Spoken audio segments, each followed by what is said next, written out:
Hey, ¿qué tal amigos? Estamos con más para aprender de la historia de México, para seguir específicamente con este curso tan interesante, tan bueno que está haciendo para todos y cada uno de nosotros, en el cual estamos analizando la historia de la conquista de nuestro país. En ese entonces, obviamente no era México como tal, pero pues estos sucesos marcarían el rumbo de lo que hoy conocemos como México. El tema de hoy, o la historia que estaremos analizando en el día de hoy, es la ruta de Cortés.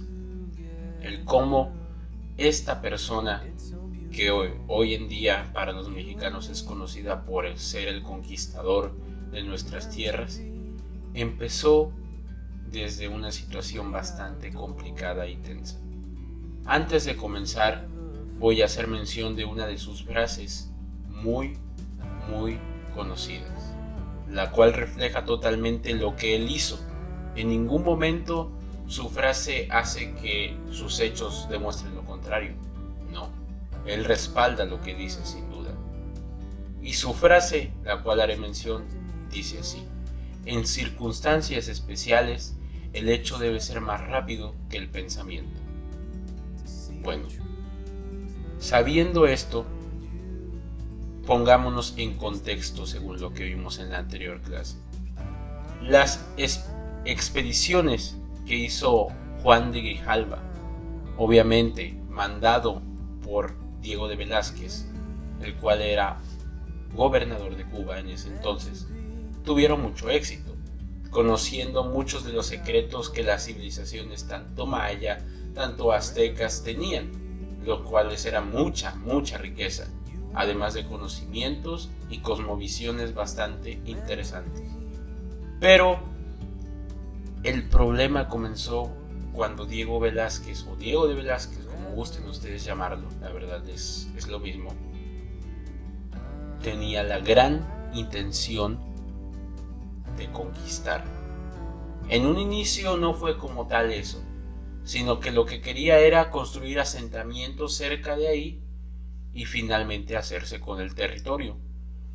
Pero la verdad es que no podía, porque no tenía el título como tal para hacer esas cosas. Solamente podía ser gobernador de Cuba y tenía derecho a explorar alrededor, realizar expediciones de observación solamente, tal vez de comercio, tal vez de mantener la convivencia con esos pueblos, pero no podía erradicarlos, no podía expropiar sus tierras de alguna manera.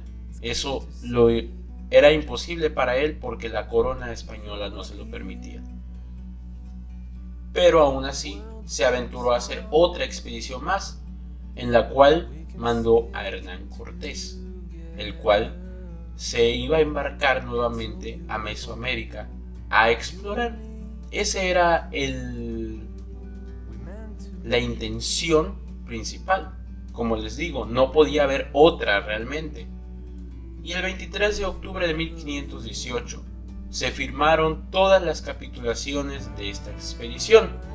Estas capitulaciones realmente se contradecían entre sí, porque este hombre llamado Velázquez tenía muchas ganas de colonizar, de ocupar el territorio de Yucatán, pero al no tener el título ni los permisos necesarios, solo podía explorar, podía comerciar, pero no fundar algún tipo de asentamiento.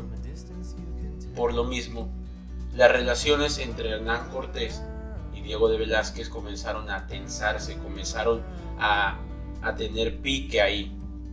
¿Y por qué se dio esto? Porque Cortés tenía ganas de cumplir su expedición, pero al saber Diego de Velázquez que no podía hacer gran cosa con estas expediciones, puso en tela de juicio esto.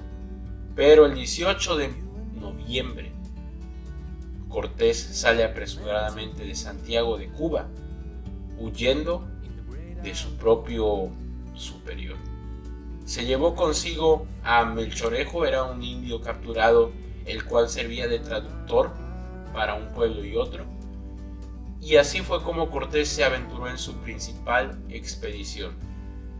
Cabe señalar que lo acompañaban bastantes personajes conocidos, según lo que llevamos visto, Antón de Alaminos, que en la clase anterior se menciona en su PDF, es el piloto como tal, es el piloto principal de las expediciones españolas que estamos hablando nosotros en estos momentos, así que es casi seguro que él va a estar mucho en lo que serían estas expediciones.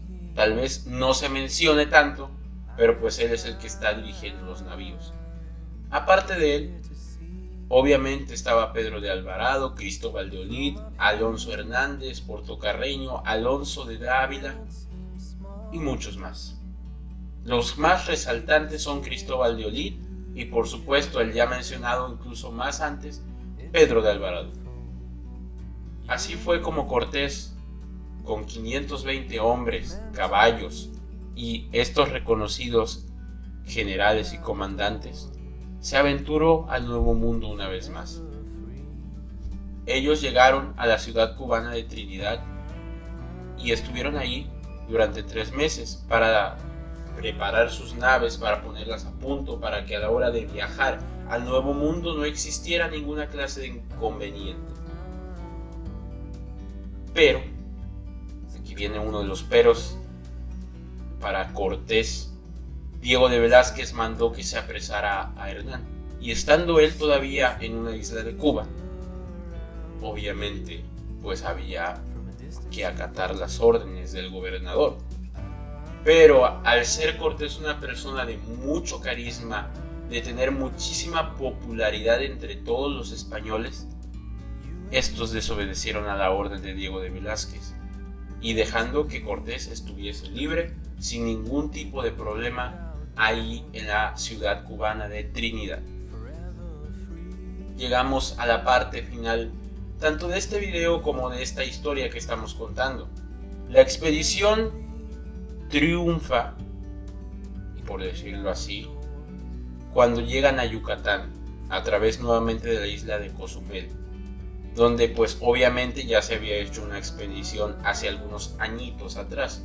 Si hacemos memoria, en la clase anterior mencionamos eso y lo platicamos con mayor detalle. Esta había sido liderada por Pedro de Alvarado, por Juan de Grijalva también, pero cuando llegaron a Cozumel, Cortés regañó a Pedro de Alvarado, ya que había dicho que había cometido muchos atropellos innecesarios para con los indígenas de la isla, para con los nativos, y también le exigió que todo lo que había tomado de ellos lo devolviera. En esos momentos, los nativos estaban celebrando una fiesta para la diosa Ixchel, diosa de la fertilidad para ellos, para los mayas. Entonces, ahí fue cuando Hernán Cortés por primera vez tiene contacto con los indígenas, con nuestros antepasados. En este caso fueron los mayas, vuelvo a repetirlo. Y estos lo recibieron con muchos regalos y siguiendo la ceremonia religiosa sin ningún tipo de problema. Por supuesto que hubo roce, ya que los españoles son católicos. Ellos creían desde ese entonces fielmente en la religión cristiana. E incluso algunos curas que iban con ellos alegaron de que los dioses que ellos poseían, los indígenas, eran inferiores al dios que ellos profesaban, a tal grado de que quitaron la estatua de la diosa antes mencionada y pusieron una cruz y una imagen de la Virgen. Además de que el cura conocido como Juan Díaz dio misa en el templo de estos. Los mayas se indignaron, claro que sí, pero fueron prudentes y trataron de mantener la calma, no dijeron en ese momento nada y tomaron acciones hasta que después ellos se fueron. Cortés partió en búsqueda del río de Grijalva para seguir con su expedición y continuar con su misión, la cual en ese momento comenzaba a tomar más forma. No quiero adelantarles más porque siento que es más emocionante hacerlo así. Si yo les digo lo que obviamente muchos incluso ya saben que va a pasar, pues incluso algunos videos tendrían ustedes o se verían en la necesidad o incluso sin tener necesidad se adelantarían tantito en ellos porque ya tendrían idea de lo que pasa. Pero créanme que no, cada simple detalle es importante, y en este punto que ya estamos aproximadamente después de febrero de 1519, perdonen la equivocación, ya empieza a tomar todo más forma, a lo que conocemos que pasa. Pero hay detalles que incluso yo desconocía, pero que voy aprendiendo con ustedes. Esto es un aprendizaje mutuo que tanto el equipo que estamos aquí haciendo todas estas clases y su material, estamos aprendiendo junto con ustedes.